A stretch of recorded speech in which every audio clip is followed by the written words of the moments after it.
नमस्कार। उम्मीद है महिलाएं ज्यादा जोर से बोलेंगी। नमस्कार। मेरा नाम कल्पना कन्याल है।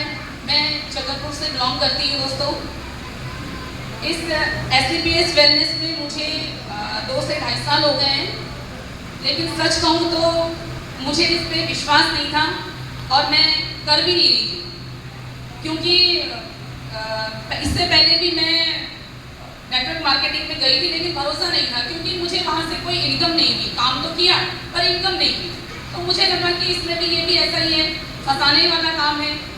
मेरे अपलाइन मिस्टर भुवन सिंह महर जी आए घर में, उन्होंने मुझे समझाया, गिरीश चंद्र रजवार जी ने मुझे प्लान दिया, लेकिन उसके बावजूद भी मुझे इस पर भरोसा नहीं हुआ।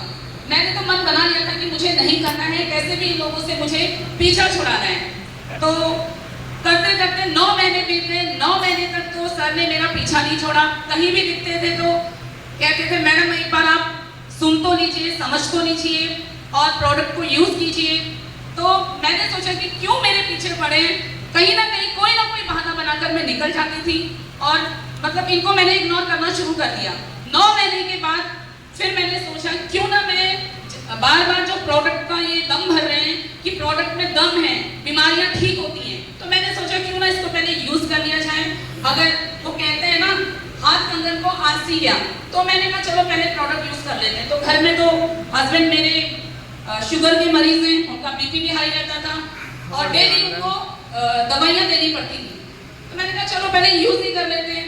फिर मैंने यूज किया, उनको दिया। 1 महीने का उनको प्रोडक्ट मैंने यूज करवाया, डायकोडॉन। 1 महीने के बाद वो प्रोडक्ट मैंने बंद करवा दिया। मैंने कहा चलो देखते हैं। फिर 1 महीने के बाद मैंने उनका ब्लड टेस्ट करवाया। ब्लड टेस्ट करवा के जो उनकी रिपोर्ट थी नॉर्मल थी, तो मुझे बड़ी खुशी हुई। मैंने कहा यार बताओ, बड़ा दम है, मानना पड़ेगा। फिर उसके बाद मेरी मम्मी, जो 2005 में उनका ऑपरेशन हुआ था घुटनों का, एक राइट लेग में मेरी मम्मी के घुटना नहीं है, उनका ऑपरेशन निकाल दिया गया था। तो उनका जो चल रहा था वो बेडी में हो रहा था सब कुछ। तो मैंने कहा क्यों ना अब जब यहाँ पे रिजल्ट आया तो क्यों ना मैं अपनी मम्मी पर भी एक बार आजमा लूं।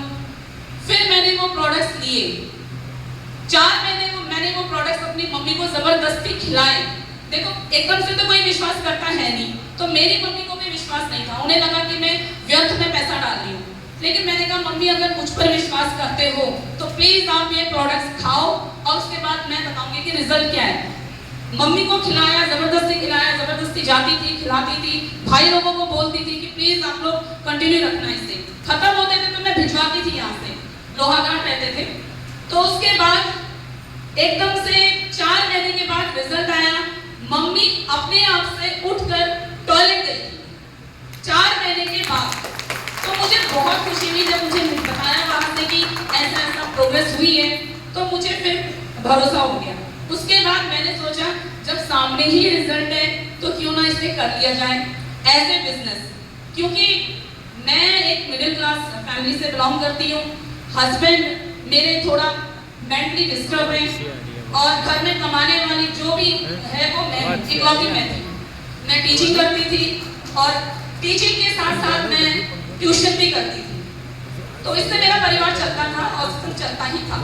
तो सपने पूरे नहीं होते, बच्चों की ख्वाहिशें पूरी नहीं कर पाती थी। तो और जो फैमिली सपोर्ट कहते हैं वो कुछ नहीं था। बैकबोन मेरा कोई नहीं था। तो मैं अपने बल पे कर रही थी, जैसे भी कर रही थी। फिर उसके बाद जब ये सब रिजल्ट आया, रिजल्ट आने के बाद मैंने कहा यार मुझे कर लेना चाहिए, देखते हैं। तो उसके बाद फिर मैंने अपनी ID भी दी और फिर भुवन सर से मैंने कहा सर एज ए बिजनेस मैंने इसको लिया, एज ए बिजनेस में करने लगी। तो उसके बाद जब फर्स्ट रैंक हुआ, पैसा आया, तो पैसा भाई किसको प्यारा नहीं लगता है। जब मेरे खाते में पैसा आना शुरू हुआ तो मैंने कहा यार ये तो बड़ा ही अच्छा है, कर लेते हैं, देखते हैं। तो उस समय भी मुझे विश्वास नहीं था इतना पूरी तरह से, मतलब मैं नहीं थी इसमें। तो उसके बाद फिर करते करते ब्रॉन्ज, सिल्वर, गोल्ड, फिर जाके प्लैटिनम। उसके बाद जब पैसा आने लगा तो खुशी होने लगी। तो मैंने कहा यार जब यहाँ से करके पैसा आ रहा है, पार्ट टाइम कर रही थी, मतलब मुझे इतना टाइम नहीं था कि मैं इसको फुल टाइम कर सकूं, नहीं था मेरे पास टाइम। मुझे घर भी देखना है, हस्बैंड को भी देखना है, ट्यूशन पढ़ाना है, स्कूल जाना, मतलब और भी काम थे। तो मैंने कहा चलो करते हैं, अब फुल टाइम करके देख लेते हैं। जब इतना पैसा आ रहा है करते हैं, तो मैंने इसे फुल टाइम करने की कोशिश भी की, लेकिन मैं नहीं कर पाई। 24 घंटे में से मैं सिर्फ और सिर्फ 2 घंटे दे पाती थी। उस 2 घंटे में भी करते करते बीच में मैं होपलेस हो गई, मतलब तबीयत खराब हो गई, बच्चा बीमार रहने लगा, तो मैंने कहा यार क्या करूं, मजबूर हो गई थी, फिर छोड़ दिया। काफी टाइम तक मैं लीग से हट गई।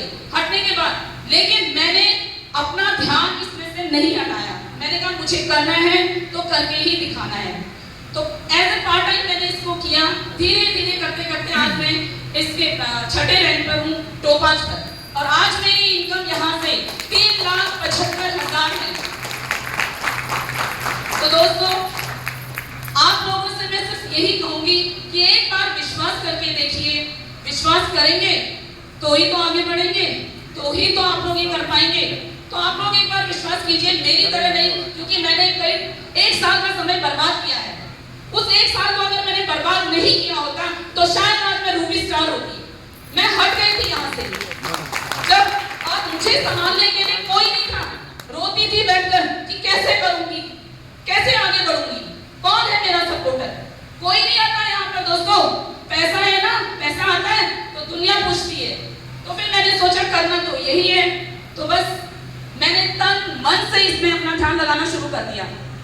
और एक चीज और कहना चाहती हूँ दोस्तों, मैं कमी मुझ में है, मैं सेमिनार अटेंड नहीं करती थी, मैं SOS ट्रेनिंग्स वगैरह नहीं लेती थी, वो मेरी मजबूरी थी। आज शेयर कर लेती हूँ वो मजबूरी क्या थी, क्योंकि लोगों को पता नहीं है ना।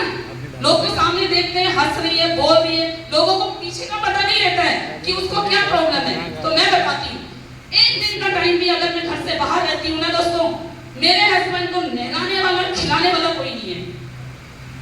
इस वजह से मैं ये सब चीजें स्किप कर देती थी।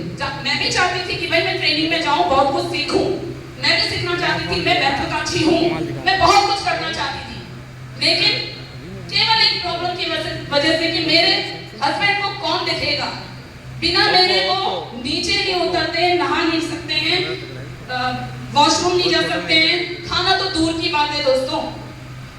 इसलिए मेरे सामने ये प्रॉब्लम थी, तो मैं ये नहीं कर पाई। लेकिन मैं आप लोगों से विनती करती हूँ कि मेरी तरह ये भूल मत कीजिएगा। अगर आप इसमें हैं तो पूरे विश्वास के साथ, पूरे दृढ़ता के साथ इसमें बने रहिए, टाइम दीजिए। और टाइम भी देंगे ना तो आप बुलंदियों को छुएंगे, मेरा भरोसा है, क्योंकि मुझे विश्वास है और मैं करके दिखाऊंगी। इसी मंच पे खड़े होके एक दिन डायरेक्ट बनकर दिखाऊंगी, ये मेरा आप लोगों से वादा है। दिल में चोट लगती है, दिल में दोस्तों, जब दिल में चोट लगती है ना तो इंसान करने की ठानता है। इसलिए मैं आप लोगों से कहना चाहती हूँ, अगर मन में विश्वास है तो यहाँ बने रहिए, अदरवाइज यहाँ से चले जाइए, ठीक है। और एक चीज और कहना चाहती हूँ, मैं धन्यवाद देना चाहती हूँ हमारे MD, हमारे CEO mister Sanjeev Kumar sir का, जिन्होंने इतना खूबसूरत प्लेटफॉर्म हम लोगों को दिया और हम लोग समझ ही नहीं रहे। हमारे सामने इतना अच्छा प्लेटफॉर्म खड़ा है, लेकिन वहां चढ़ने के बावजूद हम नीचे उतर जाते हैं। तो दोस्तों, मैं आप लोगों से रिक्वेस्ट करूंगी कि प्लीज अगर आप आए हैं तो भरोसे के साथ आइए और इसको कीजिए। बहुत बहुत धन्यवाद। Thank you.